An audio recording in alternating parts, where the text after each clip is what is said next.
আমাদের দেশে যারা পাগল ধরে ধরে মাথার চুল কেটে দিতেছে, আচ্ছা বলেন পাগল ধরে চুল কাটা জরুরি না খাবার দেওয়া জরুরি? খাবার না খাওয়াইয়া চুল কাটতেছো কে? এইগুলি তোমার কে শিখাইলো?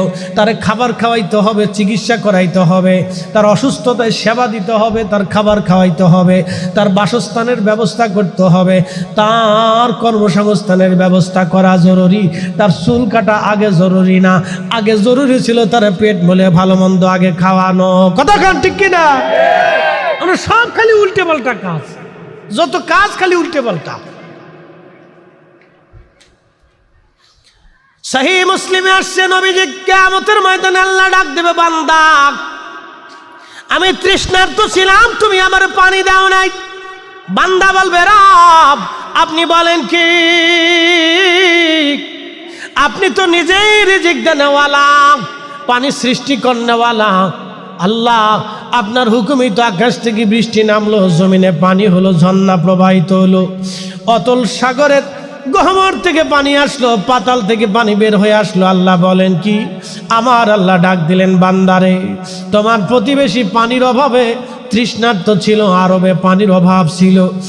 আহারে নবীজি বললেন, ডাক দেয়া সাহাবীরা রে, সেই দিন আল্লাহ ডাক দিবে, বান্দারে আমার বান্দারে যদি তুমি পানি পান করাইতা তাহলে আমি আল্লাহর পানি পান করানো হয়ে যাইতো। এই জন্য পাগল ধরে তার চুল কাটা জরুরি না বাপরে, তারে আগে এনে সুন্দর করে খাবার খাওয়াইয়া এরপরে সুন্দর করে তার চিকিৎসা দেওয়াটা জরুরি। আমরা চিকিৎসাও দিতে পারলাম না, চুল কাটাইতেও আমরা খাবারও খাওয়াইতে পারলাম না, ধরে ধরে তারে নিয়ে চুল কাটাইলাম, জোর করলাম, এইগুলি করার দরকার নাই। আগে তারে খাবার খাওয়াইতে হবে, তার চিকিৎসা আগে করাইতে হবে। কিয়ামতের ময়দানে আল্লাহ ডাক দেবে, বান্দা আমি অসুস্থ ছিলাম, তুমি আমার সেবা করো নাই, আমার চিকিৎসা করো নাই। বান্দা বলবে, রাব্বি বলেন কি? আপনি তো নিজেই চিকিৎসাফি, আপনি নিজেই তো সেবা করনেওয়ালা।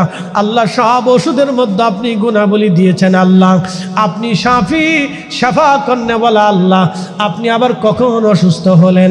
আল্লাহ ডাক দেবে, বান্দারে আমি অসুস্থ ছিলাম, তুমি যদি আমার বান্দা অসুস্থ ছিল, তোমার প্রতিবেশী এলাকাবাসী, মহল্লাবাসী, তোমার দেশবাসী অসুস্থ ছিল, বান্দারে তুমি যদি তার চিকিৎসা করাইতা, আমি রব্বুল আলামিনের চিকিৎসা করানো হয়ে যাইতো। একবার জোরে বলা যাবে কি মারহাবা? আমি আজকে দেখলাম কিছু লোকেরা পাগল ধরে ধরে নিয়ে তাদের মাথার চুল কাটতেছে। আচ্ছা বলেন, চুল কাটা জরুরি না খাবার খাওয়ানো জরুরি? আসতে কোন কেন? জোরে বলেন। চুল কাটা জরুরি না তার এই সেবা শুশ্রূষা, তার এই পোশাক আশাক দেওয়া জরুরি? তার পোশাক আশাক দেওয়া জরুরি, তার খাবার খাওয়ানো জরুরি। আপনি চুল কেটে কি করবেন? চুল কাটলে তো চুল আবার হইব। কি কথা ঠিক আছে কিনা? এক মাস যদি চুল না কাটে তো চুল আবার যা তাই হয়ে যাবে। 2 মাস যদি চুল না কাটে, 6 মাস চুল না কাটলে চুল যা তাই হবে। চুল কাটানো তো জরুরি না, তারে ধরে নিয়ে আগে খাবার খাওয়াইতে হবে, তার দিল ঠান্ডা করাইতে হবে, তার সেবা করাইতে হবে, তার চিকিৎসা করাইতে হবে। একসাথে বলবেন আল্লাহু আকবার। ধরে ধরে নিয়ে চুল কাটতেছে, ধরে ধরে নিয়ে পরিষ্কার করতেছে, পরিষ্কারের নাম দিয়ে ধরে ধরে নিয়ে চুল কাটতেছে না। আগে তার খাবার খাওয়ানো জরুরি, তার চিকিৎসা করানো জরুরি। আমরা এমন একটা দেশে বাস করি, পাগল ধরে নিয়ে চিকিৎসা করানোর মতো অপশন আমাদের হাতে নাই। তাহলে আমার দেশে এত পাগল ঘুরে কেন? সরকারের উচিত ছিল পাগলদেরকে ধরে ধরে নিয়ে তাদেরকে পাগলা গারদে নিয়ে চিকিৎসা করানো। কথা ঠিক আছে না ভাই? কিন্তু সরকার ব্যর্থ হয়েছে, সরকার পারে নাই। তো সরকার টাকা দিয়ে কি করে বলেন?